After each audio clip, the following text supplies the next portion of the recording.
and welcome to the digital portion of your preoperative appointment. My name is Sarai and I'm a registered nurse with Fresh Image. We are so excited that you've chosen us for your surgical procedure and we hope you're excited too. But if you're nervous, that's okay. Most people say they feel a combination of nerves and excitement, so we'll be here for you every step of the way. We are going to start this video by talking about the pre-procedure instructions, so the things you need to do and be mindful of before your surgery.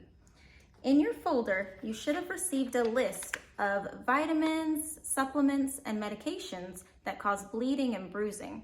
It's very important that you review this list and stop any of these items 2 weeks before surgery and 1 week after. Now, if a doctor told you to take one, we need to talk about that because we'll have to get their permission for you to stop.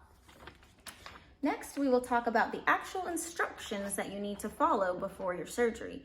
And you will get a copy of all of these things that I'm about to say, so don't feel like you need to memorize them right now. First off, it's very important that you have a caretaker who is reliable and physically capable of taking care of you after surgery. They'll need to bring you to the surgery, take you home, spend the night with you, and bring you back the following day for your follow-up appointment.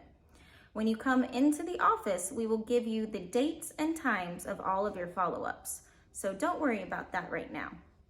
But just know that your caretaker does need to be supportive and reliable. If they can stay with you for a few days, even better. Now, because of the type of sedation we do, IV sedation, we have to stop food and drink at a certain time. If you are in morning surgery, nothing by mouth after midnight the night before. If you're in afternoon surgery, nothing by mouth after 7 o'clock that morning. The exception to this is you can have small sips of water to take your prescription medications. There is also no caffeine for 12 hours prior to the procedure. Now, if you smoke, then we need for you to stop smoking as best you can. If you can stop completely, that's best. Nicotine is what's called a vasoconstrictor, meaning it narrows and constricts the blood vessels. We have to have an oxygen supply getting to the tissues that we just did surgery on. So if those vessels are narrowed or constricted, they won't have as much oxygen in them, and you could have delayed healing or even some complications. I'm sure Dr. Standifer has already talked to you about this, but I wanted to make sure that you're aware. There is no alcohol 1 week before surgery or 1 week after. This can also cause bleeding and bruising. Please wear something comfortable to your surgery. We prefer if your shirt buttons or zips. That way, when you go home, you don't have to pull something over your face. It'll be much easier to take it off. Come to the procedure with a clean face. No makeup, no jewelry, no aftershaves, no lotions. Just nice and clean. If you wear contacts, no contacts during surgery. So you can not wear them or you can take them out when you get there. But if they're in, you have the risk of them getting too dry. If you're having your eyelids done, no contacts for 1 week after surgery as well, because we don't want you pulling or tugging on those fragile tissues.